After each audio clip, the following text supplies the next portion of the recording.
Good morning, guys. This is Chris Blanks with Paragon Inspection, and this cold December morning I'm in an attic in a brand new home down in Richmond, Texas, and during the plumbing portion of the inspection I found something I wanted to share with you.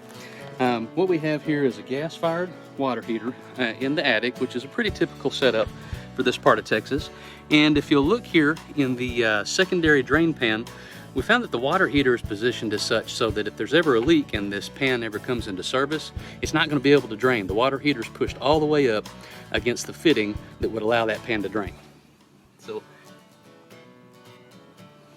if you have a look there, I don't know how dark that photo was, but it's just not going to function that way. So this needs to be repositioned to the center of the pan so that that secondary device can do its job.